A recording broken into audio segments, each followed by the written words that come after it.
Hello friends, in today's video let's solve LeetCode daily challenge problem, which is best time to buy and sell stock. So we are given integer array prices where prices of I denote the stock price on ith day, and an integer k. We need to find the maximum profit by doing at most k transactions. Okay, and we must sell the stock before buying it again. Okay, so that is, and we are given some cases. Let's identify. Uh, yeah. So initially k is equal to 2, and our stock prices on the 3 days are 2, 4 and 1, right? So how would I decide to solve this problem? So see, first let's examine the cases. So see, on the we can buy the stock on first day and then sell it on the second day. What I would profit would be 2, right? Because I am buying at 2 and selling at 4, so 4 minus 2 would be the profit. Else what I could do, and anything else I could do. See, I could buy on 2 second, yeah, then I would be at loss. In all of the other cases I would be at loss. See, if I buy on the second day and then I sell it on the third day, then I would have I would say loss, right? Because I am buying at 4, selling at 1, so I am incurring a loss of minus 3, right? So hence my maximum profit which I could achieve by doing at most k transaction is 2. Let me take one more case where I failed the cases. So it is, we are given k equal to 2, 335. So this is a good case. 335 0 0 314. Okay, so what I could do in here, see, I can do transaction at most k times, right? Either 0 time, either 1, or either twice, right? So see, first of all I would buy at stock at 3 and then sell it when its price is 0. So then I am incurring a profit of 3. Okay, now you could also think that I could buy at 5 and sell at 0, right? So then at that point in time I am incurring a profit of 5, right? But see, if you are doing this transaction, that if you are buying at 3, then you cannot buy at 5 because before selling it, right? So hence this case would not be possible if I buy at 3, right? So if I buy the stock at 3 and in the first day, then before selling it I cannot buy it again, as it is said in the question, right? So then what would be the next approach? Yeah, I would buy at 0 and sell it at 3, buy at 0 and sell it at 3, hence again a profit of 3, hence total profit is 6. See, solving by this approach, right? Now you could think greedily that I would buy at 5 and sell it at 0, right? So I would have a profit of 5 here. Now again you could think that I would buy at, yeah, I would buy at 5 and sell at 0, right? And again you would think that uh, I would buy at 0 and somewhat I would sell it any time later, right? But see, you cannot hold a stock. I mean, see, just a minute.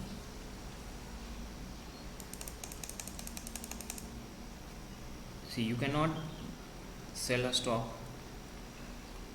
if you do not hold it, right? If you do not hold, and you cannot buy a stock if you hold a stock. That means at any consecutive time, at any moment of time, at any time, I could have only one stock in my hand, right? So now let's again move back to the question. So you could get a feeling that we could have some recursive approach solving this. See, now we need to identify what would be the parameters for recursion, right? Means we as I told you, see, we need to iterate to all of the ways, iterate through all of the ways always. So whenever we need to check for all of the ways and find the maximum profit, we would then go to recursion, right? Now recursive approach demands from us the changing parameters, right? What would change when you call the recursion again? So see, whenever, see, if I have a stock, hold, if I hold a stock, then I have two options. On the ith day I could sell it, or I would continue, or I would not sell it. That means I have not done a transaction yet, I have not completed a transaction. So see, if I hold a stock and I sell it, then I am completing one transaction, right? So I would then reduce my k value. So we are given initially k as the maximum transactions that you can do, right? At most k transaction you can do. And see, if I do not hold a stock, not hold means I have no stocks, so I could buy the stock, buy stock on ith day, and I could buy a stock on the ith day, or I would move on to the next day. Next day I would not buy that day, right? Continue on the next day, right? So these are the two cases which we need to handle in our recursion, right? And then once we do over the recursion solution, we need to check if it is passing all of the cases or not, right? So it is very simple. Let me quickly code it down. See, I would recur over index 0. Initially I do not hold a stock, right? At 0 I have no stocks, and then I would pass all of these parameters as it is. So I would then name a function index. See, I am taking one, yeah, so let it be a boolean flag called hold, right? If I hold a stock or not, that would signify. So initially I am passing 0 because I do not hold a stock, and this k is the number of transactions which I could do, and then I have a prices array. So see, if my index equal to prices dot size, and k is less than 0, then we would return 0. Okay, see, I could not, if I have exceeded my boundaries, and or else k is 0, then I would simply return a 0. Else, if I hold a stock, I have two cases. See, if I hold a stock, then I could sell it. What price I would get by selling it? Prices of index, right? I could sell it, and then I would move on to the next index, and see, I do not hold a stock, right? So if I would pass not of hold as my parameter, and I would reduce my k because I have completed one transaction, and then prices array as it is. And in another case I would not buy if I would not sell a stock on that day, right? So I would simply move forward index plus 1, and I am still holding a stock. I am not selling it, and I am not completed any transactions, right? And finally I would return the max of both of them, max profit which I could get. And if I do not hold the stock, right, what I could do, I could buy a stock. See, for buying the stock,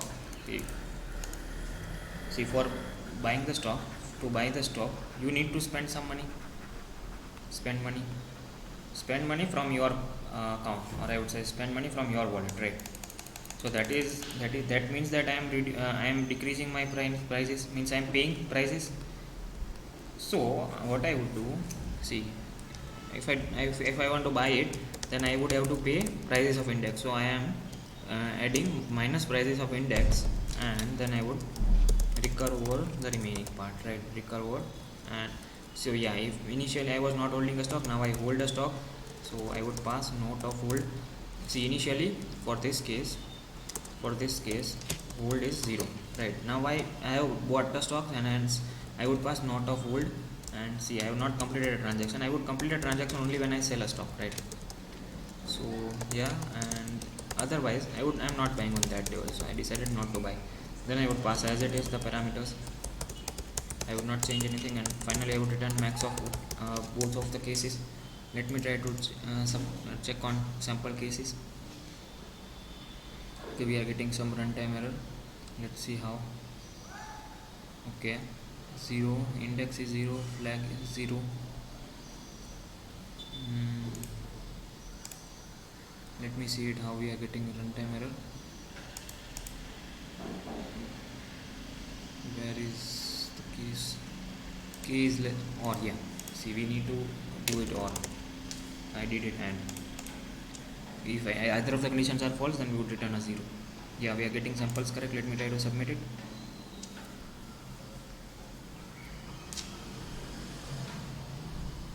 Okay, probably we would get a time limit exceed. Yeah, see, we got a time limit exceed.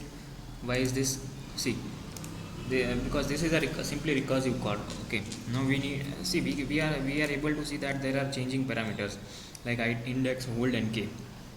So I could define a DP array for memoization, right? So my index goes from 0 to 1000. My hold has two values only, either 0 or 1, and my k goes from 1 to 100, right? So this is my DP array, and I would check initially if I have already calculated that value or not. Means we have overlapping sub problems over here, right? So DP of index hold, and k is not equal to -1, then I would return simply dp of idx hold and k. Okay, and I would also memorize over here dp of and index hold and k, because these three are the changing parameters, and we need a 3D dp for representation, means for storing our previous answers. Okay, and I would see mean set function initializes or entire size of db to be -1. Okay, so now I hope we would get some correct answer. Let me check it.